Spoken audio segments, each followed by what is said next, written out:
A variante Ômicron foi primeiramente detectada na África do Sul, num local onde o aumento do número de casos gerou a suspeita, um aumento rápido do número de casos, de que alguma coisa diferente estava acontecendo por lá, quando o sequenciamento genético evidenciou que se tratava de uma variante. Uma variante quer dizer vírus que sofrem mutações, ficam diferentes daqueles que circulavam, e nessa variante específica se caracterizou alterações que permitiram ao vírus uma maior transmissibilidade.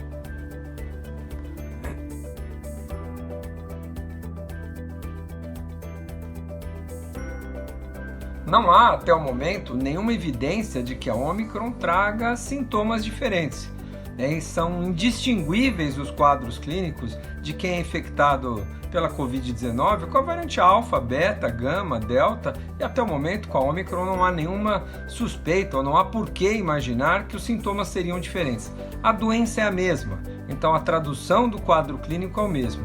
Eventualmente podemos ter com mais frequência quadros graves ou quadros leves, mas os sintomas são sempre os mesmos.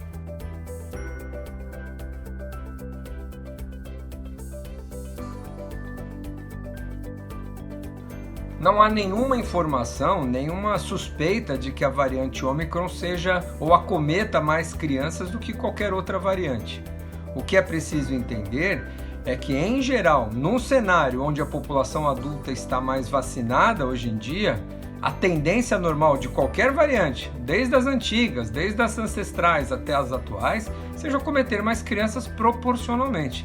Então, quando nós tínhamos crianças raramente afetadas, porque os adultos eram a grande maioria daqueles que adoeciam, quando você vacina os adultos, diminui muito o número de casos entre eles, a doença residual, os casos que sobram, proporcionalmente se concentram mais entre não vacinados, consequentemente as crianças assumem um papel maior. Mas não é nada específico da Ômicron, é um fenômeno natural de vacinação de adultos que empurra a doença para aqueles não vacinados. Mas volto a dizer, a doença residual, a doença que sobra e não aumento, em número absoluto de casos na pediatria.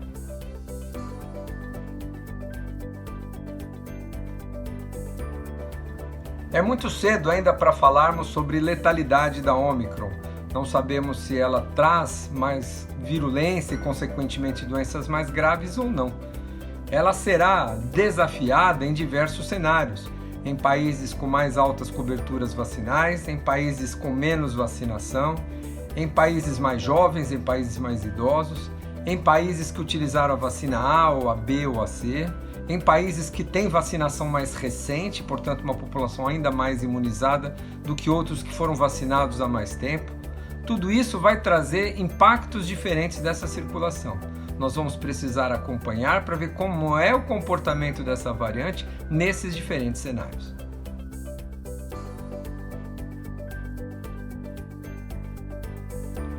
Ainda não temos muita clareza em relação a que papel as vacinas vão desempenhar frente à Ômicron.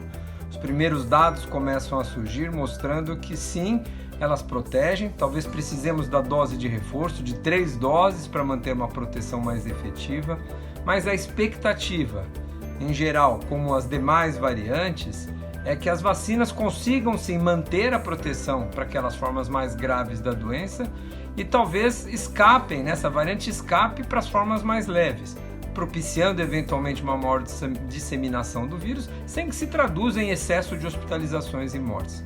Mas esse é um período que nós precisamos não só dos testes de laboratório, mas das observações em mundo real. Quando essa variante entrar realmente numa população altamente vacinada, se nós vamos ver falhas vacinais ou não, se haver escape dessas variantes, dessas vacinas aplicadas contra essa variante que circula. Isso é o tempo que vai nos mostrar, nós temos que ter paciência e, por enquanto, redobrar a atenção na transmissão e principalmente na vacinação. Porque mesmo que ela perca algum grau de proteção, para as formas graves a expectativa é que seja mantida.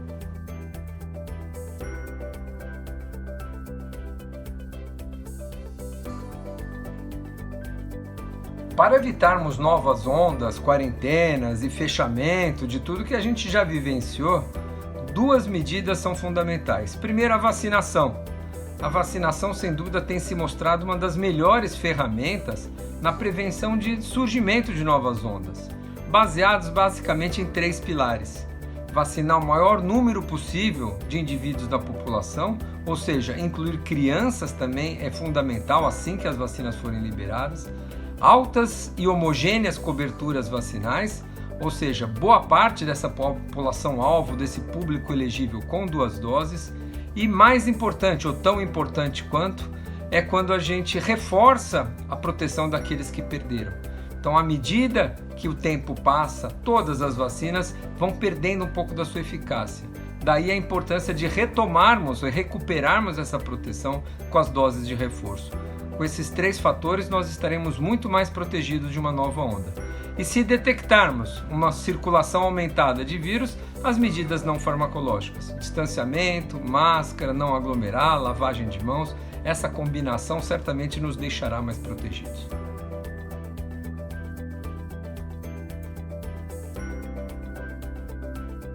Com a grande circulação da Covid-19 que tivemos nos 2 últimos anos, outros vírus respiratórios foram deixados de lado, não tiveram espaço para circular.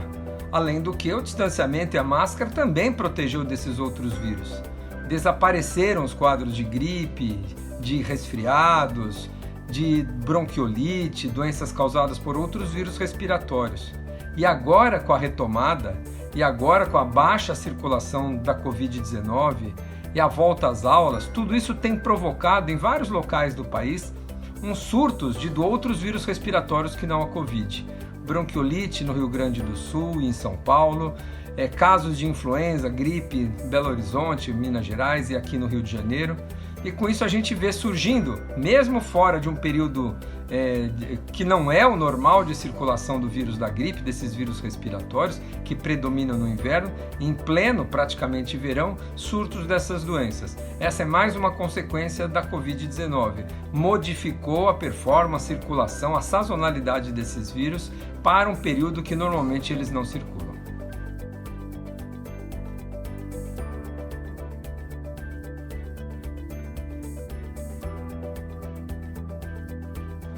Uma das principais lições aprendidas com a Covid-19 ou com a vacinação é que as vacinas, todas elas, têm uma curta duração do seu efeito protetor. Essa é uma pergunta que nós fazíamos, quanto tempo será que vai durar a proteção? A proteção depende, ou ela dura, de acordo com alguns fatores. Com a idade, quanto mais idoso o indivíduo, mais rápido ele perde. Com o tipo de vacina, vacinas inativadas como a Coronavac perdem primeiro a proteção do que vacinas como a AstraZeneca e Pfizer. E para qual desfecho nós estamos avaliando? A perda da proteção é primeiro para as formas leves, depois para as moderadas e depois para as formas graves. Então a necessidade de dose de reforço certamente será para todos. Devemos começar essa reposição da imunidade naqueles que perdem primeiro, ou seja, nos mais idosos. Então a recomendação hoje no Brasil é dose de reforço para quem completa 5 meses da segunda dose. Desta maneira, vamos incluir praticamente até o final do ano, todos os maiores de 60 anos receberão uma dose de reforço, o que é fundamental. A mesma motivação que tivemos para vacinar lá no começo, temos que ter para essa dose de reforço. Temos que recuperar a proteção que vai se perder se nada fizermos. É fundamental a dose de reforço para mantermos altos títulos protetores na população.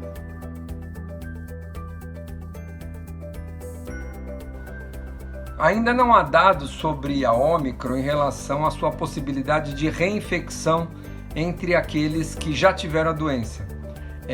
Provavelmente sim, né? Nós estamos vendo muitos casos, ou os primeiros casos acontecerem em vacinados, o que é o normal, porque quando ela entra num país, a grande maioria da população está vacinada, e a grande parte dos casos hoje de Covid são entre vacinados, porque praticamente 100% da população já está vacinada, ao menos com uma dose.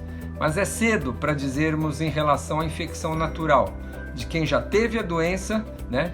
E por acaso a Ômicron tem um risco maior ou menor de infectar esses indivíduos.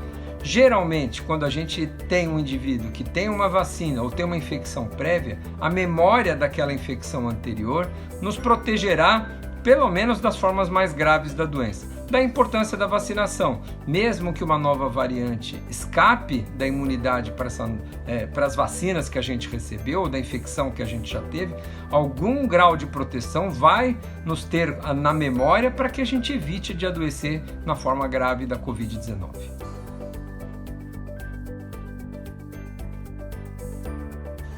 Lembrar que os testes que a gente faz de PCR não detectam que tipo de variante que é. Detectam se a gente está com Covid ou não está com Covid.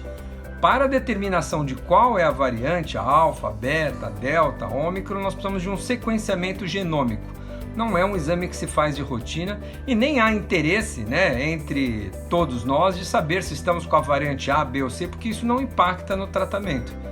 Os quadros clínicos são indistinguíveis. Quem está com Covid hoje não sabe dizer se é alfa, se é beta, se é gama, se não fizer o tal do sequenciamento genômico. Mas, de novo, isso não interfere na condução do caso. Não é esperado casos mais graves, mais leves ou alguma droga diferente. Nada muda se você tiver hoje com quadro de Covid pela alfa, pela beta, pela gama ou pela delta ou até pela ômicron. Vamos acompanhando e atendo essas medidas de proteção. A máscara funciona para todas elas, o distanciamento funciona para qualquer variante. Então, independente de qualquer variante que esteja circulando aqui na sua comunidade, distância, máscara, lavagem de mãos e tomar vacina continuam sendo as melhores formas de prevenção e de proteção para todos nós.